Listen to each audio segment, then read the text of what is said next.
Yung ating kapatid sa laman, kapwa natin yan. Paano natin tutugunan yan? Yung ating mga magulang, ama at ina, kapwa natin yan. Paano natin tutugunan? Yung inyong mga anak, kapwa niyo yan. Paano niyo tutugunan? Yung inyong asawa, kapwa niyo yan. Paano niyo tutugunan? Kapitbahay, kamag-anak, ano po, kapanampalataya, lahat ng mga tao, paano natin tutugunan? So, sinasabi ng banal na kasulatan kung paano ang maging isang lingkod ng Diyos sa pagkakataon ito. Tingnan po natin dito sa Lucas chapter 10 verse 25. Ang babasahin po natin ay ang ASND. Lumapit kay Jesus ang isang tagapagturo ng kautusan. Yan, so kung makikita natin yung drawing natin, ito ang ating Panginoong Jesus, nagtuturo siya. Ano po? At narito yung mga crowd. Yan, nakapaikot sa kanya. Nakikinig ng kanyang tinuturo. Ayan. At doon sa kanyang pagtuturo, makikita natin, ano doon nakalagay? Ang isang tagapagturo ng kautusan. So, meron ditong iskriba. Sabihin natin itong nasa unahan. Kasi, kaya gagamit ng talata ay ng talinghaga ang ating Panginoong Yesus. Pag nakita niya yung mga yan, may iskriba, may mga pariseo. Ayan, bakit? Matitigas ang loob niyan eh. Hindi yan naniniwala na dumating ang Messiah kung dito ay nakasalig sa kautusan ni Moses. Kaya nung makita ni Jesus yung kanyang crowd, ayan, nakikita niya, nababasa niya ang puso ng tao. Siya lang ang nakagagawa niya.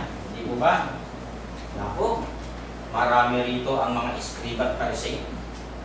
Ayan, lumapit kay Jesus ang isang tagapagturo ng kautusan upang subukin siya. Nagtanong siya, Guro, ano po ang dapat kong gawin upang magkaroon ng buhay na walang hanggan? Ito'y tanong, alam naman niya yung sagot eh. Bakit? Ayan o, tagapagturo siya ng kautusan, alam namang hindi niya alam. Kaya nababasa din siya ng ating Panginoong Yesus. Maang-maangan ka, parang ganon. Ano daw yung kanyang gagawin upang magkaroon ng buhay na walang hanggan? Yung tanong niya, alam naman niya yung sagot. Titingnan lang niya kung kaya sagutin ng ating Panginoong Yesus yun, ano yung motibo niya ng pagtatanong. Ano daw ba yung dapat gawin upang magkaroon ng buhay na walang hanggan? Sumagot si Jesus. Ayan o.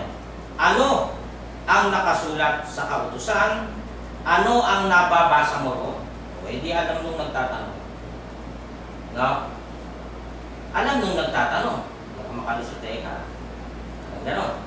Bakit? Alam mo yung ibig ko sabihin. O ano nababasa mo roon? Sabi ng Panginoong Yesus, kasi ito ay tagapagturo ng kautusan o iskriba. So, ibig sabihin, magaling sa loob Moses. 10:27, sumagot ang lalaki, mahalin mo ang Panginoon mong Diyos ng buong puso mo, ng buong kaluluwa mo, ng buong lakas, at ng buong pag-iisip. Pangalawa, mahalin mo ang iyong kapwa tulad ng pagmamahal mo sa iyong sarili. So, diyan pinakikita, sa talatang ito sa 10:27, yung pag-ibig sa Diyos ay nakalagay diyan sa talata na buong puso, buong kaluluwa, buong lakas, buong pag-iisip. Ibig sabihin, buong pagkatao mo. Iibigin mo ang Diyos, susundin mo ang kanyang utos. Yan yung tinatawag na pag-ibig sa Diyos. At yung pangalawa, pag-ibig sa kapwa. So, merong para sa Diyos, merong para sa kapwa. Dito natin makikita yan sa Exodus. Kasi, sinasabi ng kautusan na nauuwi sa dalawe. Yung kautusan eh. Nilagom na ng ating Panginoong Yesus. Kasi dito sa Exodus, inisa-isa. Tingnan muna natin yung kanyang konteksto. Para hindi tayo maligaw. Sa Exodus 20, ito yung pag-ibig sa Diyos. Ayan huwag kang magkakaroon ng ibang mga Diyos sa harap ko. Isa. Huwag kang gagawa para sa iyo ng larawang inanyuan. Dalawa. Yan ang pag-ibig sa Diyos. Puro huwag. 3. Huwag mong babanggitin ang pangalan ng Panginoon mong Diyos sa walang kabuluhan. Pangatlo. Alalahanin mo ang araw ng Sabat upang ipangilin. 4. Pang-5. Igalang mo ang iyong ama at ang iyong ina.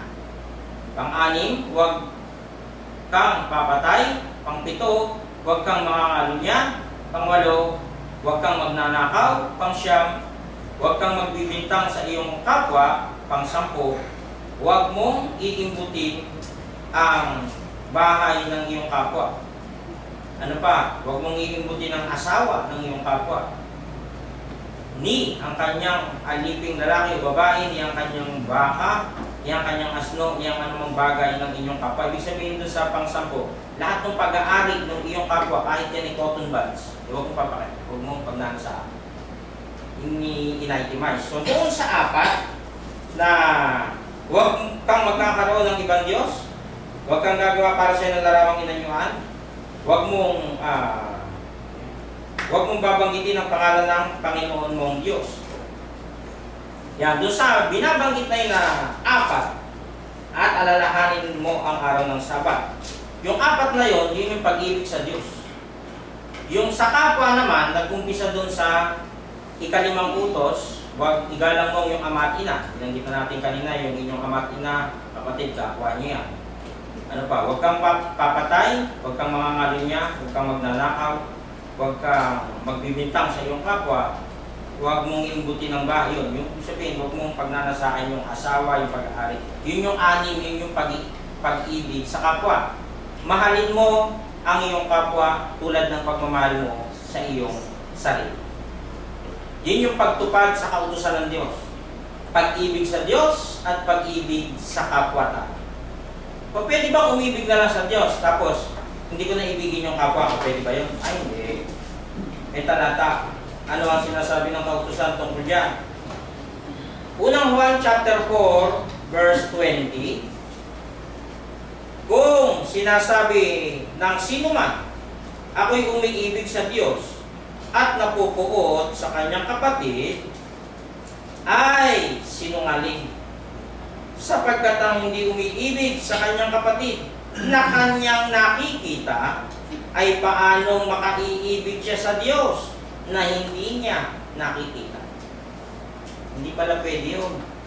Dalawa pala talaga yun. Ano yun? Pag-ibig sa Diyos at pag-ibig sa kapwa. Ano po? Napakahalaga palang masunod ito para magmana ng buhay na walang hanggan. Para maisa praktika yung pakikipagrelihiyon. 10:28. Di ba ang sabi ng ating Panginoong Hesus, ano nababasa mo? Binasa naman ng Iskriba. 28. Tama ang sagot mo, sabi ni Hesus. Gawin mo iyan at magkakaroon ka ng buhay na walang hanggan. Bakit? Inaalis ng ating Panginoong Hesus yung galit sa puso natin. Ano? Kaya kasama doon yung pag-ibig sa kapwa. Kung ikaw ay may galit sa kapwa mo, ay alisin mo yan. At yan ay magiging hadlang sa iyong kaligtasan. Ibig sabihin, sige po, pasok po. Hindi maaaring manatili sa atin na lagi tayong galit. Ano? 10:29. Pero ayaw mapahiya ng tagapagturo. Kasi tamay sagot eh. Kaya nagtanong ulit siya. At sino naman po ang kapwa ko? Nasagot yung tanong niya. Nung iskriba na bumabato ng tanong sa ating Panginoong Hesus. Ang sabi diyan, ayaw niyang mapahiya. Parang gusto niya na magtanong pa ulit. Kaya nagtanong siya ulit, ang sabi ulit nito, sino naman ang kapwa ko? Yan. Dito ngayon papasok yung kwento ng mabuting Samaritano. Kasi ang intindi nung nagtatanong, ang kapwa niya ay yung mga Pariseo lang. Yung mga karelihiyon lang niya. At sa iba ay wala akong pakialam, hindi ko kapwa yan. Masasamang tao yan, hindi yan sa Diyos. Parang ganun eh. Kasi ito lang. Parang ganun ang lumalabas sa ibig niya sabihin. 10:30. Bilang sagot sa kanya, ayan, nagkwento si Jesus. May isang taong papunta sa Jericho, galing sa Jerusalem.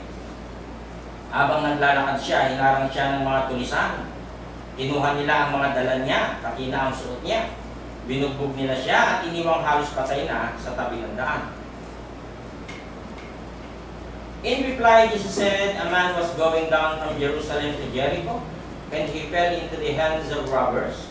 They stripped him of his clothes, beat him, and went away, leaving him half dead.